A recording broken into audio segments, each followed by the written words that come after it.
Welcome to another episode. I really wanted to think about, a bad reputation. Now, I've gone online and I've read all these things about bad reputations and how you can fix them. The thing is, I've got to admit, I've got a problem with them because I haven't met a single person who's been able to survive a bad reputation. I don't know if you have. I mean, there are 7 steps on how to fix your reputation. There's quick, easy steps on how to fix your reputation. And some of them is just about, first of all, you've got to admit that you've made a mistake and all of these things. And listen, I'm 100% sure the experts are correct. I'm 100% sure. I'm not even denying it. I'm not even denying that I think the experts are correct. I actually think they might be. They might be. But not in the real world. Because in the real world, when you fuck up really badly, and everybody knows that you fucked up really badly, that kind of stench stays. It doesn't just go away. No amount of, look, let's be honest. It depends on how big the fuck up is. If it's a massive mistake, something that costs the company a ton of money, if it's the kind of thing that destroys people's lives or destroys profits or gets you into trouble, that's a kind of huge mistake. Now, if you don't get fired for it and you don't get dragged through disciplinary processes and everything else, and you get to survive that, can you imagine what your work life is like post this big calamity? I don't think, honest to God, people can survive that. I don't think that even if people are pretending with you, you okay. I just don't. I mean, even if I type into my laptop on the keyboard and I go, definition of a bad reputation, then obviously it comes up. But also along with it comes up how to fix it. And I just don't think you can fix your reputation once you've tarnished it. Now, there are a couple of things. I mean, the whole idea that you're innocent until proven guilty, but we know that's not how it really works in the real world. It also depends on who you are, where you come from, what you've done. So there's a ton of things that you need to tie into it, or else it just doesn't flow there. But can you really recover from a bad reputation? And honestly, I don't think so. I don't think it's possible to get around it. I don't think you can wish it away. I don't think people will allow you to get away with it. And even if they, by law or through some legal process or some internal corporate process, are not allowed to mention it to you, it doesn't mean that they're not whispering behind your back. It doesn't mean that you haven't lost trust. And I just kind of feel like it's something that bothers me, because we live in this world of optimism, and there are certain things that you can get around. I mean, definitely certain things you can get around. There's levels of mistakes. I think there's actual levels of mistakes. You can, if at a basic, I mean, if you arrive late at work, it comes with a different kind of kind of whispering behind your back. You can't be trusted to be on time. And when your boss talks about being on time, they specifically talking to you, and everybody knows it. Then there's the kind of things where you're not capable of delivering, and your immediate superior and the corporate company knows that you can't deliver. And so there's a lot of these things that I think plays into what, how to kind of deal with your reputation. And the question is, when last did you actually do some kind of stock take of the value of your reputation within a corporate company? Now, I have found from personal experience, you've got a pretty shitty reputation when you go to your boss and you put your hand up for a promotion and they kind of laugh you out of the office. That's personal experience, by the way. That kind of shit you can't make up. And then, there's another way also where reputationally, especially if you've been very long with a corporate company, when you find out that somebody new is making more money than you. Now, I don't know if that's bad negotiation. I don't know where you sit in the food chain. But I mean, if you've got an amazing reputation within your organization, the thinking is that finances will flow, right? That's the thinking. So when you Google Can you fix a bad reputation? You get all these things from how to fix a bad reputation from a website called www.fastcompany.com. You get another one from WikiHow, and there's a couple of other platforms, dmarge.com. And I mean, it even says how to repair your reputation when you royally fucked it up.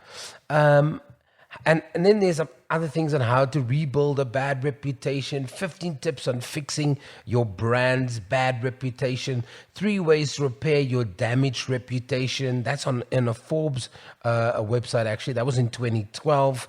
Then what is the best way to fix a bad reputation, and how can I deal with it, right?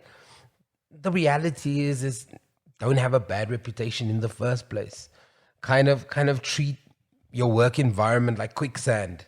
If you step in the doo-doo, you're going to get it all over your shoes, and then you're going to track it into the office, and everybody's going to remember you're the one who brought in that bad smell.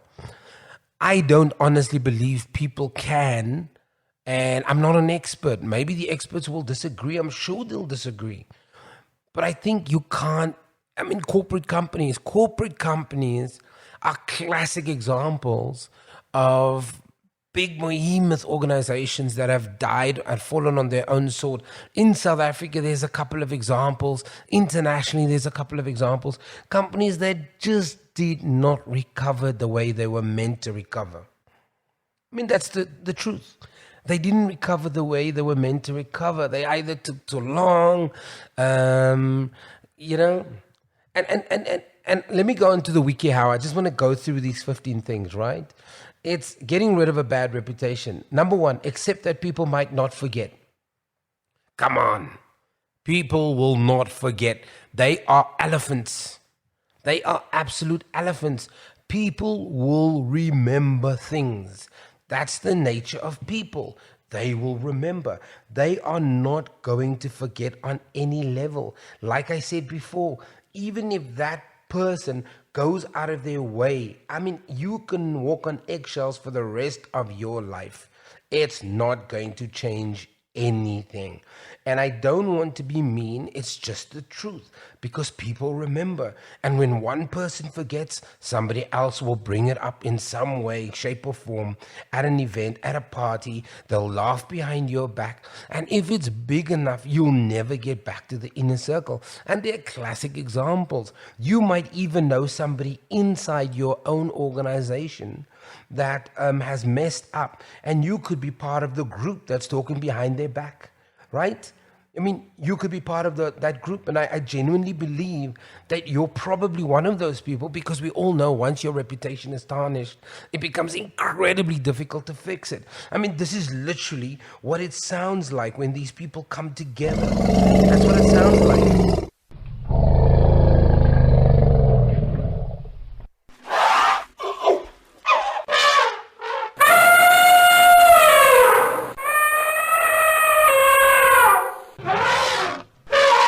And I don't want to sound funny, but that's exactly what it sounds like when these people come together.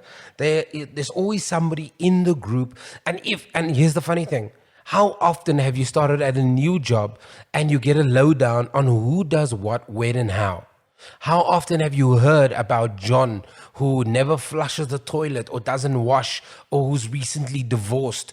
And I'm not saying that's part of your bad reputation, but I'm saying that's the way we operate. We give each other the lowdown. We give each other tips on how to survive. So your bad reputation is never going anywhere unless you move somewhere else. God forbid you move somewhere else. Nobody knows who you are, so you can develop a new reputation. But if somebody from your old environment comes into that, they're going to share what they know about you. So a bad reputation follows you. So you've got to accept that, right? And I know what people like to say. Well, many people will encounter their own failures, and over time it will, they'll forget about. No. If your failure is big enough, if your reputation stinks high enough, people will remember. Obviously, they'll get sidetracked by certain stuff here and there, but they're not going to forget that you're a lousy human being or a lousy colleague, right? Here's another tip. Talk to people about it. Really? How often are you going to bring up your reputation? And it even says, be frank when addressing the issues surrounding your bad reputation.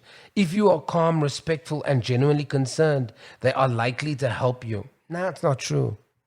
I disagree. Sorry. What they're going to do is they're going to give you an ear. If they're a genuine human being, they'll listen. You'll convert one or two people, but you can't convert your whole office. It's not possible. You're probably going to have to make peace with 90% that think you're fuck up. You're probably going to have to do that because you're not going to convince everybody. And there's nothing worse than a group or a crowd who's not willing to listen. Everybody can tell you that, right? And that's part of and when you hear that bang, that's probably, because I'm recording this in my lounge, so I'm sure you're hearing that bang. But the truth of the matter is that you can't get past a bad reputation unless you change the city, the state, your environment, where you operate, how you operate, what you're doing. You need to genuinely move. But I don't think engaging, here's a question. Are you willing to engage every living person at your place of work? Are you willing to? Just like, are you willing to engage every living family member when you've done something wrong? You'll probably only speak to the important ones. And broken telephone line, it'll end up being worse than what it is. Tip 3, according to WikiHow, is turn it into a strength. How the can you turn a bad reputation into your strength? Yeah. And listen, it goes on to say, maybe your bad reputation is a superpower in disguise. Really? How can it be a superpower in disguise?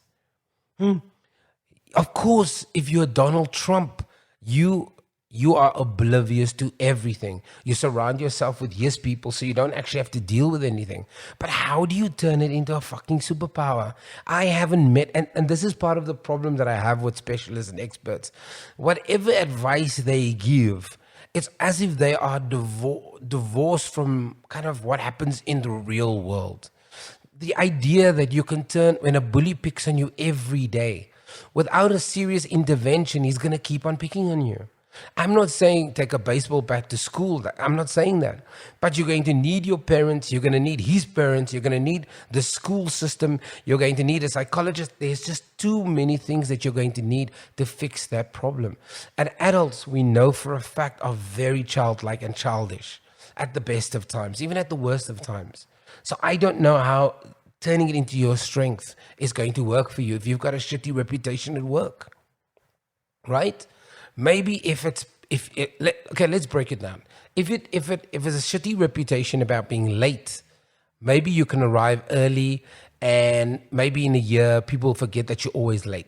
Occasionally make peace with the fact that it will come up somewhere down the line, even after a year of arriving on time and working an hour late and whatever. Because the idea is that what you want to do is you want to create the best impressions right at the beginning. So when you start doing shitty stuff, the best impressions are kind of what sticks with people. And so it's out of character for you to be a kind of a person that is always late.